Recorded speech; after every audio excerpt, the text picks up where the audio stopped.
नमस्कार। आपका एक बार फिर से सो न्यूज के मेडिकल सीरीज में स्वागत है। आज मैं आपकी मुलाकात करा रहा हूँ डॉक्टर नितिन सिंह से, जो कि जनरल सर्जन हैं। डॉक्टर साहब ने यूजी 2007 में कंप्लीट किया है मेरठ यूनिवर्सिटी से, और पीजी की भी डिग्री इन्होंने यूपी के संतोष मेडिकल कॉलेज से लिया हुआ है। डॉक्टर साहब, आप सो न्यूज़ में आए, इसके लिए आपका बहुत बहुत धन्यवाद। नमस्कार। नमस्कार। इस सीरीज को चालू करते हैं आज की जो सबसे बड़ी विपदा है उसको लेके। सर, कोरोना की सेकेंड वेव चालू हो गई है। पहले हमारे दर्शकों को कोरोना से बचने के उपाय के बारे में बताएं। जी बिल्कुल।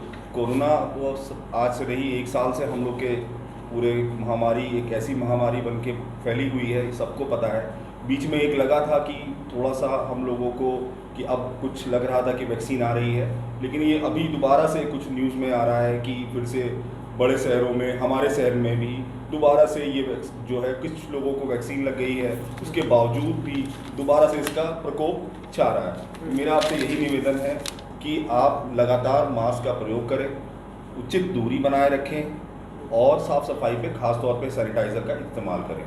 कभी भी कहीं बाहर जाए तो हमेशा मास्क का प्रयोग करें, और भीड़ भाड़ वाले इलाकों से, भीड़ भाड़ वाली जगहों से में जाना कम से कम उसका वो करें।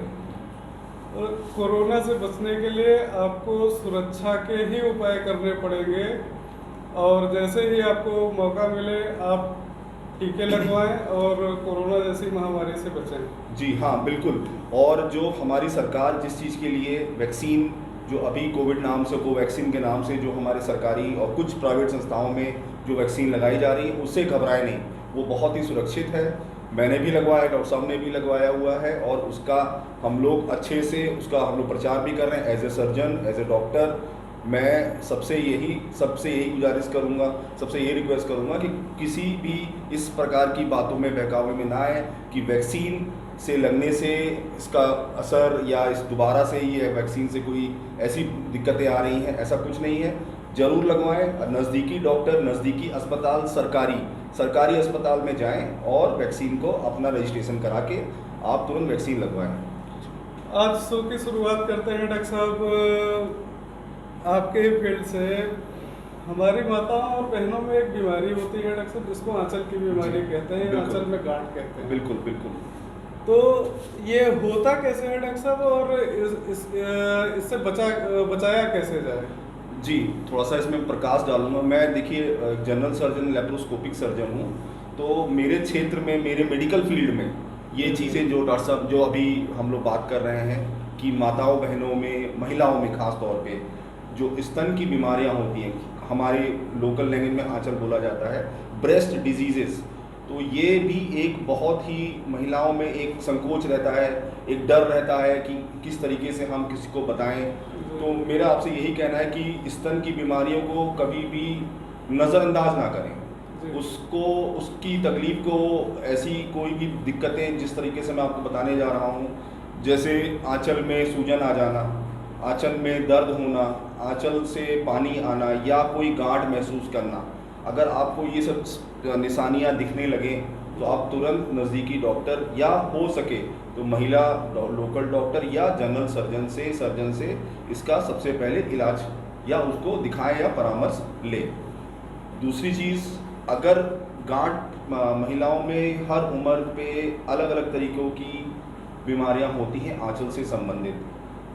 प्रकार ये है कि कुछ चीज़ें कुछ महिलाओं में बहुत कम उम्र में, जैसे कि किशोर अवस्था में, तो वो आंचल में गांठ होना स्वाभाविक है हार्मोन्स की वजह से, क्योंकि उस समय हार्मोन्स, महिलाओं के हार्मोन्स जो हैं वो आगे पीछे बढ़ते रहते हैं, जिसकी वजह से। तो लेकिन फिर भी अगर वो गांठ कई दिनों से 1 डेढ़ 2 महीने तक रहती है और वो धीरे धीरे गांठ कड़ी होती जाती है, फिक्स होती जाती है, यानी हिलती ना हो, तो फिर आप तुरंत डॉक्टर से सलाह लें, खासतौर पे सर्जन को दिखा के, और उसकी प्रारंभिक जांचें जैसे अल्ट्रासाउंड वगैरह तुरंत करवाएं।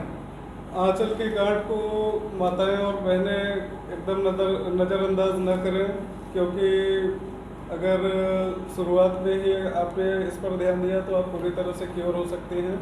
अगर ज़रा भी लापरवाही आपने किया तो ये बड़ी बीमारी का भी रूप ले सकता है। सर, जैसे हमारी माताओं बहनों में आंचल की बीमारी होती है, उसी तरह पुरुषों में भी बीमारी जी होती है, बिल्कुल गायनिकोमेस्टेसिया। बिल्कुल बिल्कुल ये क्या गायनिकोमेस्टिक। होता है और इससे कैसे बचा जा सकता देखिए है? स्वाभाविकली सब सब हम लोगों को पता है कि हम लोग महिला और पुरुष हैं, हार्मोन्स दोनों में होते हैं। जी जी हम लोग में भी कुछ महिलाओं के हार्मोन्स होते हैं पुरुषों में, और पुरुष महिलाओं में भी पुरुषों वाले हार्मोन्स होते हैं। जी जी तो इन सब चीज़ों का जो डिसबैलेंस होता है, जैसे कभी कभार ऑटो इम्यून यानी पैदाइशी, ठीक है, या फिर कुछ चीज़ें दवाइयों पे, जैसे कुछ ऐसी दवाइयाँ जो बिना डॉक्टर के सलाह से ली जा रही हैं, जैसे कि स्टेरॉयड, बड़ी खतरनाक टाइप की दवाइयाँ हैं जिससे आराम तो तुरंत मिल जाता है, लेकिन बाद में वो कई प्रकार के अपना रूप खराब रूप दिखाती है। हमें लगता है जैसे आजकल विशेषकर बॉडी बिल्डिंग के लिए अलग बिल्कुल अलग बिल्कुल बिल्कुल स्टेरॉइड हाँ का हाँ यूज कर रहे हैं बिल्कुल, लोग। ये तो बहुत ही खतरनाक है, खास तौर पे सेहत के लिए तो सबसे ज़्यादा खतरनाक है। कुछ भी लें, कोई भी, अगर आप जिम करते हैं या बॉडी बनाते हैं या कुछ वर्जिश करते हैं, तो आप जो प्रोटीन ले रहे हैं, जो जिम वाले दे रहे हैं, तो आप लीजिए, लेकिन प्रॉपर किसी अच्छे डॉक्टर की राय में या किसी अच्छे डाइटिशियन की राय उससे सलाह से। जिम वाले मित्रों से विशेष अनुरोध है कि वे स्टेरॉइड का उपयोग न करें। हाँ, जो नेचुरल प्रोटीन है उसका ही उपयोग करें, ताकि आपका मसल डेवलपमेंट अच्छा हो, अच्छा, कोई किसी तरह का साइड इफेक्ट ना हो। दूसरी चीज़ जो आपने बताया कि होता क्या है गायनिकोमेस्टिया, तो होता क्या है, जैसे कि अभी आपने बताया, पूछा मुझसे कि होता क्या है, उसमें परेशानियाँ क्या, तो एक जो सबसे बड़ी शुरुआत है ये कि स्टेरॉइड लेना, जो प्रोटीन पाउडर मार्केट में मिल रहे हैं कि रात 1 महीने में आप खाइए तो अगले दिन आप बहुत बड़े बॉडी बिल्डर बन जाएंगे, तो ये सब चीज़ें भ्रामक बातों में से दूर रहें। इन सब दवाइयों का स्टेरॉइड युक्त ना, नेचुरल प्रोटीन खाइए, रिसोर्सेज खाइए, जो हम लोग डेली खान पान में होता है उसका प्रयोग ज़्यादा करें। उसी का सबसे बड़ा साइड इफेक्ट है कि अचानक पुरुषों के छाती में भी सूजन आनी शुरू हो जाती है, ठीक है, पुरुषों के भी छाती में गांठ बननी शुरू हो जाती है। इसी को हम लोग गायनिकोमेस्टिया हम लोग की मेडिकल भाषा में बोलते हैं। अगर ये चीज़ अगर आपको लगता है, ऐसे पुरुष में ही बात कर रहा हूँ, ऐसे पुरुष जिनको ये प्रॉब्लम लग रही हो, वो तुरंत इस चीज़ को सलाह करें, बंद करें प्रयोग ऐसी दवाइयों का जिससे नुकसान हो सकता है, और तुरंत इसका इलाज कराएं। डॉक्टर साहब, दूसरे टॉपिक पे मैं आता हूँ। एक बीमारी होती है डॉक्टर साहब जिसको हर्निया कहते हैं जी। ये हर्निया होती क्या है और कहाँ हो सकती है सर? जी, पहली बात तो हर्निया एक ऐसी बीमारी है जो कि लगता है कि हम लोग अपने घर पे रह के या एक्सरसाइज करके या व्यायाम करके उसको हम ठीक कर लेते हैं। नज़रअंदाज इसमें भी बहुत से लोग करते हैं, इसमें भी लोगों को बहुत एक शर्म आती है, क्योंकि ये ऐसी जगहों पे होता है। जो सबसे कॉमन हर्निया होता है वो पुरुषों में होता है, जिसको नीचे की तरफ कहा जाता है अंडाशय के पास, ठीक है, इंग्वाइनल हर्निया उसको नाम दिया जाता है। वो एक तरफ भी होता है, कभी कभी दोनों तरफ होता है। तो ये बनता कैसे है? कभी गलत तरीके से भारी सामान उठाने से, या झटके से उठने से, या कमज़ोर होने से, या बहुत दिनों से उस तरीके का वो इलाज चल रहा हो, या कुछ किसी ऐसी दवाइयों पे हो, तो इस कंडीशन में हर्निया की शुरुआत जो है, जो कंप्लेन होती है मरीज की डॉक्टर के सामने कि डॉक्टर साहब जब मैं खड़ा होता हूँ तो मुझे एक सूजन नीचे की तरफ महसूस होती है, ठीक, तो वो धीरे से जब मैं लेटता हूँ तो ठीक हो जाती है, जब मैं रात को आता हूँ काम करके तो वो बढ़ जाती है, लेकिन कभी कभी दर्द बहुत करती है। तो मैं ऐसे मरीजों को सलाह दूंगा, जैसे जिनको इस तरह की बीमारी है, उस चीज़ को नज़रअंदाज ना करें, तुरंत डॉक्टर को दिखाएं और तुरंत इसका एक जांच करा के इसका तुरंत। और दूसरी चीज़, हर्निया के लिए भी बड़ा आजकल बड़े लोगों ने इस चीज़ का भ्रमक फैला रखा है कि एक्सरसाइज करने से या ये कुछ दवाइयाँ लेने से ये ठीक हो जाता है। पहली बात, ऑपरेशन के अलावा इसका कोई चारा नहीं है। आप हर्निया को रोक सकते हैं बेल्ट का प्रयोग करके, लेकिन उसको बंद नहीं कर सकते। तो ये एक सर्जरी के माध्यम से ही इसका हम लोग पूर्ण रूप से इसका हम खात्मा कर सकते हैं, हर्निया। सर, एक हर्निया के साथ एक और बीमारी होती है जिसको हाइड्रोसिल कहते हैं। बिल्कुल, सर, बिल्कुल। लोग हाइड्रोसिल और हर्निया में ज़्यादातर कंफ्यूज हो जाते हैं। जी, मैं इस पे भी मैं थोड़ी सी रोशनी डालना चाहूँगा। ये भी एक बहुत बड़ा कंफ्यूजन है। जैसे कि हम लोग मरीज देखते हैं अस्पतालों में, तो मरीज आता है कि डॉक्टर साहब हमारे नीचे टेस्टिस में सूजन आ गई है और वो कम नहीं हो रही है, और वो दर्द करती है जब हम लोग खड़े होते हैं, और कभी लगता है कि थोड़ी कम हो जाती है। तो वो एक कंडीशन होती है जिसको हम लोग बोलते हैं हाइड्रोसील। हाइड्रोसील का मतलब होता है कि अंडकोश में पानी का भर जाना, उसके भी कई कारण होते हैं, जैसे इन्फेक्शन हो गया, फाइलेरिया हो गया, या चोट लग जाना। तो उसमें कभी जैसे चोट लग जाती है तो कुछ दिनों तक तो दर्द होता है, उसके बाद फिर पानी भरने लगता है, तो उस कंडीशन को हम लोग हाइड्रोसील बोलते हैं। तो हाइड्रोसील और हर्निया में अंतर सिर्फ यही है कि हाइड्रोसील में आप जब लेटेंगे तो वो पानी कम नहीं होगा और वो छोटा नहीं होगा, और हर्निया में क्या होगा, जब भी आप आराम करेंगे या थोड़ा सा विश्राम करेंगे तो थोड़ी देर बाद वो अपने आप कम होता चला जाएगा। तो ये सबसे बड़ा जो आजकल के लोगों में, आजकल के जो युवाओं में होता है, तो युवाओं उसको नज़रअंदाज करते हैं। लेकिन मेरा कहने का मतलब सिर्फ यही है कि आप ऑपरेशन, हाइड्रोसील भी ऑपरेशन के द्वारा ही ठीक हो पाएगा। उसको इंजेक्शन या किसी भी प्रकार की दवाइयाँ खाने से ये ख़त्म नहीं होगा, नहीं तो ये आपके आगे टेस्टिस को नुकसान पहुँचा सकता है। आप किसी भी तरह के भ्रम में न रहें जी, हाइड्रोसील हो तो उसका ऑपरेशन कराएं, हर्निया हो तो उसका ऑपरेशन कराएं, या फिर सर जैसे जनरल सर्जन है, जनरल सर्जन से आप कंसल्ट करें और उसके लिए क्या ज़रूरी हो सकता है सर ही अच्छे से बता सकते हैं। आगे डॉक्टर साहब मैं आपसे ये जानना चाहूँगा कि एक हम लोगों के शरीर में एक बड़ा महत्वपूर्ण अंग होता है जिसको गॉल ब्लैडर कहते हैं जी, और आजकल तो गॉल ब्लैडर का स्टोन लगभग कॉमन हो गया है। दिक्कत ये होती है कि जब तक अल्ट्रासाउंड न कराएं तब तक चीज़ें पकड़ में आती नहीं है। तो कैसे हम ये समझें कि ये गॉल ब्लैडर में स्टोन आ गया है, या इसके होने पे क्या लक्षण सामने आते हैं कि मान लीजिए हमने अल्ट्रासाउंड नहीं भी कराया तब भी हमको पता चल जाए कि ये दिक्कतें हो सकती हैं। जी। अब इस बीमारी में प्रकाश डालता हूँ मैं।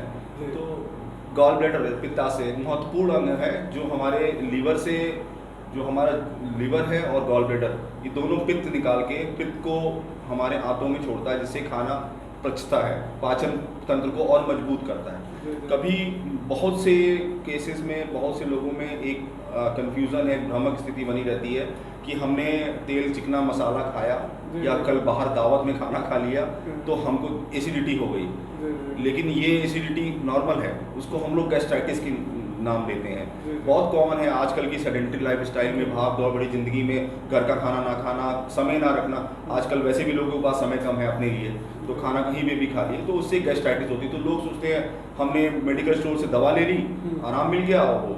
तो अगर ये दर्द या गैस की बनने की बीमारी या बार बार गैस बनना, खट्टी डकारें आना, जलन होना, अगर ये लगातार बनी हुई है आपके परहेज करने के बावजूद भी, तो तुरंत एक अल्ट्रासाउंड कराएं, नज़दीकी डॉक्टर को दिखाएं, एक अल्ट्रासाउंड पूरे पेट का करवाएं।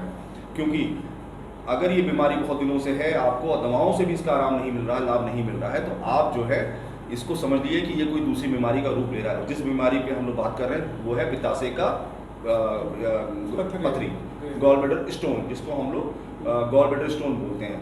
तो गॉल ब्लैडर स्टोन में भी बहुत सारे लोगों ने अपने अपने मत हैं, डॉक्टर की बात नहीं कर रहा हूँ कि डॉक्टर साहब उन्होंने बताया कि हम तो दवा दे देंगे तो ठीक हो जाएगा, निकाल देंगे। हाँ, खास तौर पे जहाँ पे इस तरीके की सुविधाएं नहीं हैं, जहाँ पे हम लोग की मेडिकल पूरी फील्ड नहीं पहुँच पा रही है, तो वो लोग ऐसे डॉक्टरों के पास जा रहे हैं मेरे ख्याल से। तो वो कहते हैं क्या है कि डॉक्टर साहब हम लोग तो दवाओं से ठीक कर देते हैं, तो मेरा पित्त की पथरी को भी हम गला देंगे दवाओं से। तो मैं आपसे बस यही कंफ्यूजन खत्म करना चाहता हूँ कि गुर्दे की पथरी और पित्ताशय की पथरी में बहुत अंतर होता है। गुर्दे की पथरी का ऑपरेशन करके गुर्दा नहीं निकाला जाता, पथरी निकाली जाती है, और पित्ताशय का ऑपरेशन करके पित्ताशय निकाला जाता है विद स्टोन के साथ निकाला जाता है। तो अगर स्टोन है तो वो उसका जल्द से जल्द इलाज कराइए, यानी सर्जन से मिलिए और उसको ऑपरेशन करके उसका निवारण करिए। नहीं तो ये बाद में इसके कॉम्प्लिकेशंस भी बहुत सारे हैं। बहुत दिनों तक पड़े रहने से ये धीरे धीरे धीरे एक घाव बनने लगता है, कभी कभी वो गांठ बन जाता है, मवाद भी बन जाता है। अगर वो फट गया तो फिर धीरे धीरे वो पेशेंट सेप्सिस में जा सकता है।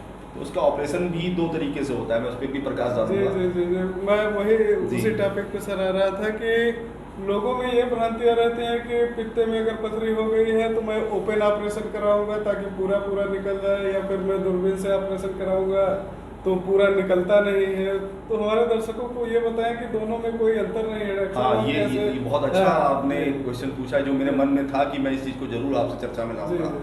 तो देखिए, ऑपरेशन जो हम लोग करते हैं, गॉल ब्लैडर स्टोन मतलब पित्त की थैली को निकाल देते हैं, ठीक है।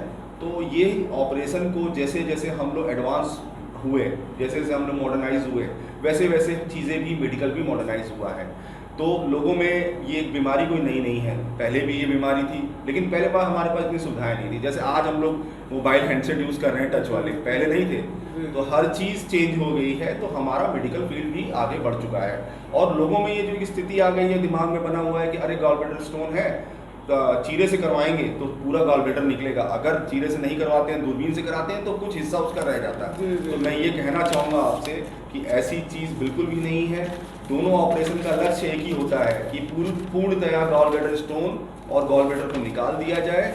और जो सबसे ज़्यादा फायदे हैं गॉल ब्लैडर स्टोन दूरबीन से कराने का, यानी लेप्रोस्कोपी से, उसका महत्व ये है कि मरीज को कम से कम खून का नुकसान, खून बहने का नुकसान, 1 से 2 दिन में छुट्टी हो जाना, कम दिन अस्पताल में रुकना। दूसरी चीज़, मात्र 1 या 2 टाँके लगते हैं, 2 चीरे लगते हैं, बस और कुछ नहीं। मतलब दोनों ऑपरेशन एक ही तरह के होते हैं और दोनों में पित्ते को ही निकाला जाता है। बस अंतर ये होता है कि ओपन में थोड़ा बड़ा टाँका लगता है, बड़ा चीरा लगता है, और जो लैप्रोली होती है उसमें 1-2 टाँके ही लगते हैं। और पित्ते की पथरी को आप लोग नज़रअंदाज न करें, क्योंकि ये आगे चल के कैंसर का भी रूप ले सकता है। आगे बढ़ने से पहले मैं डॉक्टर साहब के बारे में कुछ और बताना चाहूँगा कि डॉक्टर साहब यहाँ पे लखनऊ में राम मनोहर लोहिया जैसे बहुत ही प्रतिष्ठित संस्थान में काफ़ी दिनों तक अपनी सेवाएं दिए हैं। उसके साथ साथ डॉक्टर साहब ने इंटीग्रल यूनिवर्सिटी में एज ए असिस्टेंट प्रोफेसर के रूप में काम भी किया है। और राम सागर मिश्रा, जिसको साढ़ा मऊ के नाम से जाना जाता है, जो 100 बेडेड हॉस्पिटल है, वहाँ पे सर्जरी के हेड के रूप में भी डॉक्टर साहब ने काफ़ी दिनों तक अपनी सेवाएं दी हैं। और सर का जो नेचर है बड़ा फ्रेंडली नेचर है, क्लियर हार्टेड है, जो भी बात करते हैं एकदम क्लियर करते हैं, मरीज को कहीं से अंधेले में नहीं रखते हैं। और सबसे बड़ी डॉक्टर साहब की खासियत ये है कि डॉक्टर साहब मरीज को देखते ही या उसकी जांचों को देखते ही ये अनुमान लगा लेते हैं कि कौन सा मरीज मेडिसिन पे जाएगा और कौन सा मरीज सर्जरी पे जाएगा। तो ये अच्छे डॉक्टरों की बहुत बड़ी काबिलियत होती है, जो कि ईश्वर ने डॉक्टर साहब को प्रदान की हुई है। डॉक्टर साहब, आगे हम आपसे ये जानना चाहेंगे कि शरीर में कभी कभी छोटी छोटी गांठें पता चला हाथ पे, पीठ पे, मुंह पे, बगल में या बगल में निकल आती हैं, तो ये होती क्या हैं और इसके लिए क्या करना चाहिए? जी, कभी हाँ, इस तरीके की चीज़ें भी बड़ी कॉमन है आजकल कि शरीर में छोटे छोटे से फोड़े निकल आना, फोड़े होने के बाद वो गांठ का रूप ले लेना। जैसे कि सबसे कॉमन होता है गर्दन में या एक्जिला, मतलब आपके बगल में, आर्मपिट्स में, या फिर शरीर के किसी भी हिस्से में, जैसे पेट पे, जैसे पीठ पे, पैरों पे, या पे ये कुछ गांठें होती हैं जो बनती हैं। अगर ये गांठ बहुत दिनों तक है और ये बढ़ रही है, और दूसरी चीज़ ये है कि इसके साथ आपको कोई चलने फिरने में तकलीफ, या जो लगता है कि जैसे कोई काम कर रहे हों या वॉक कर रहे हों या बैठ रहे हों, तो उससे आपको थोड़ा सा भी प्रॉब्लम लगे या वो लगे, तो तुरंत इसको डॉक्टर को दिखाएं और इसका अल्ट्रासाउंड या जो भी इसकी ज़रूरी जांचें होती हैं वो करवा के इसका तुरंत इलाज कराएं। नज़रअंदाज ना करें, क्योंकि कुछ गांठें तो अच्छी होती हैं, बट बहुत सारी गांठें अच्छी नहीं होती हैं। गांठ जैसे कि हम लोग एक लाइपोमा बोलते हैं, जिसको हम लोग चर्बी की गांठ बोलते हैं, वो बड़ी कॉमन है आजकल। वो एक फैट होता है, क्योंकि हमारी बॉडी में फैट तो है ही है, सबके होता है, आपके हैं, मेरे, आपके हैं। तो फैट के एक जगह इकट्ठा हो जाने से वो एक गांठ का रूप ले लेती है, तो वो भी एक गांठ हमेशा आपके शरीर में रहती है। तो आप उसको भी नज़रअंदाज ना करें, उसकी जाँच कराएं, सुई से जाँच होती है, अल्ट्रासाउंड होती है, उसका इलाज करवाइए ऑपरेशन से। डॉक्टर साहब, एक बीमारी होती है जिसको आंतों का बुखार या एंटेरिक फीवर कहते हैं जी। तो ये एंटेरिक फीवर को कैसे डायग्नोस किया जाए, सावधानियां कौन सी बरतनी चाहिए, इससे होने वाले नुकसान कौन कौन से सब हो सकते हैं, इसमें थोड़ा प्रकाश डालें। बिल्कुल बिल्कुल। ये जो टाइफाइड बीमारी है, बड़ा कॉमन नाम है टाइफाइड। आजकल तो सबको पता है कि डॉक्टर साहब मुझे पहले से ही बता देता है मरीज, डॉक्टर साहब मुझे टाइफाइड है, लेकिन उनको ये नहीं पता कि टाइफाइड होता क्या है टाइफाइड। असल में टाइफाइड आंतों का होता है, इंटेस्टाइन का। तो जो टाइफाइड है वो आंतों में जो बैक्टीरिया होता है, जो उसमें जो ऑर्गेनिज्म होते हैं वो आंतों में पाए जाते हैं, वो धीरे धीरे आंतों की जो आंतों की लेयर्स होती हैं उसमें वो रहने लगते हैं, धीरे धीरे वहाँ का उसके कमज़ोर कर देते हैं, पाचन प्रक्रिया खराब होने लगती है, मरीज का वजन कम होने लगता है, भूख भी लगना कम हो जाती है। और इसको अगर बहुत दिनों तक नज़रअंदाज किया, अगर इसकी दवाइयाँ नहीं ली समय से, तो ये बहुत बड़ा एक बीमारी का रूप ले सकती है। जैसे कि आंतें, कभी कभी आंतों में आंतें फंस जाना, आंतों का काम ना करना, आंतें कभी कभार फट भी जाती हैं जिसको बोलते हैं परफोरेशन, इंटेस्टाइनल परफोरेशन। तो उसमें वो एक बहुत खतरनाक स्थिति हो जाती है। उस समय मरीज को तुरंत आईसीयू या तुरंत इमरजेंसी में लेके जाना पड़ता है। उसका एक ऑपरेशन ही किया जा सकता है, उसका दूसरा इलाज कोई नहीं है। तो मेरा आपसे बस यही अनुरोध है कि कभी आप टाइफाइड को नज़रअंदाज ना करें। जो सावधानियाँ आपके डॉक्टर सलाह दें वो आप ज़रूर मानिए, और उसके बाद अगर फिर भी इलाज में आराम ना मिले तो तुरंत डॉक्टर को दिखाएं और इसका प्रॉपर इलाज करें।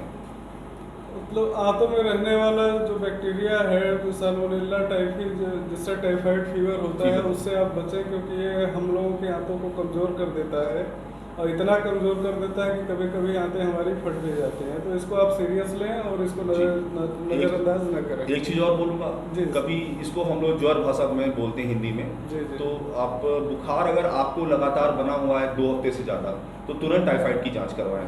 और खान पान पे, खास तौर पे खान पान पे ध्यान दें। आजकल जो बाहर बर्गर और ये सब हम लोग पिज़्ज़ा और ये सब खा रहे हैं, इन सब चीज़ों का परहेज करना शुरू करें। हमारे बहुत से दर्शक ऐसे हैं डॉक्टर साहब जो ये जानना चाहते हैं कि वो लैट्रिन जाते हैं, उनके टट्टी के रास्ते खून आने लगता है, या फिर काफ़ी समय से टट्टी के बगल में छेद है जिससे मवाद आने लगता है। तो ये क्या होता, क्या है सर? जी हाँ, ये भी एक ऐसी बीमारी है जिसको लोग बताने में बड़ा शर्माते हैं, हिचकिचाते हैं, और इसका अपने हिसाब से मोबाइल पे इलाज देखते रहते हैं और इस बीमारी को बड़ा ही नासूर बना देते हैं। इस बीमारी पे भी थोड़ा सा मैं आपको बताना चाहूँगा कि जब कभी इस तरीके का अगर मरीज को लगता है कि उसको लैट्रिन के साथ, मल के साथ कभी खून आए, या ये चीज़ गांठ का रूप ले ले, खून के साथ साथ गांठ भी आने लगे टट्टी के रास्ते पे, ठीक है, मल के रास्ते पे, तो इसको भी नज़रअंदाज ना करें। ये एक बवासीर की शुरुआती लक्षण हो सकते हैं। और अगर ये दवाइयों से, परहेज से अगर ये नहीं ठीक होता है तो इसका इलाज ऑपरेशन है, जिसको हम लोग दूरबीन से भी करते हैं, लेज़र तकनीक से भी करते हैं, जिसको हम लोग बवासीर कहते हैं। तो बवासीर भी अपने आप में एक बहुत खतरनाक है। अगर इसको नज़रअंदाज करेंगे तो शरीर में खून की मात्रा कम होती चली जाएगी, मरीज को अनीमिया हो जाएगा, तो कमज़ोर हो जाएगा। दूसरा इसी की एक बीमारी और है कि एक घाव बन जाता है लैट्रिन के रास्ते के इर्द गिर्द, और वो नासूर बनने लगता है, धीरे धीरे वो फोड़ा होता है, वो फूटता रहता है, बनता रहता है। तो मरीज की सबसे बड़ी तकलीफ डॉक्टर के पास आके यही बताता है, डॉक्टर साहब एक फोड़ा है, कभी भरना नहीं है 6 महीने से। तो वो भी एक बहुत बड़ा एक बीमारी का रूप ले सकता है, जिसको हम लोग अपने भाषा में फिस्चुला बोलते हैं। फिस्चुला मतलब नासूर। तो वो घाव अंदर जाके खुलता है लैट्रिन के रास्ते पे। तो इसको भी आप डॉक्टर को दिखाएं और इसका सर्जन को दिखा के प्रॉपर इसका इलाज करवाएं। लज्जा छोड़ें और किसी भी तरह की लापरवाही न करें।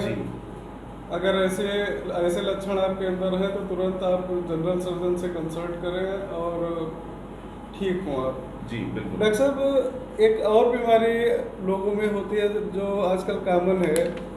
लोग कहते हैं कि आंतें हमारी चल नहीं रही हैं, या फिर मैं कुछ खाता हूँ तो उल्टी जैसा लगता है। तो ऐसा हो क्यों रहा है सर?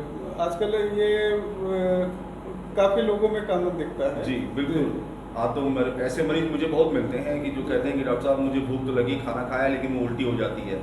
कई बार ऐसा होता भी है कि वो बाद में बहुत बड़ी तकलीफ का, मतलब एक वो बहुत बड़ी बीमारी भी ले लेती है। तो ऑब्स्ट्रक्शन, आंतों का फंस जाना, आंतों का काम ना करना, या आंतों में किसी प्रकार का गांठ बनना शुरू हो जाना। तो इसको भी नज़रअंदाज ना करें। जब आपको खाने में तकलीफ हो, पाचन प्रक्रिया में तकलीफ हो, या बार बार उल्टियाँ हो रही हों, तो इसको नज़रअंदाज ना करें।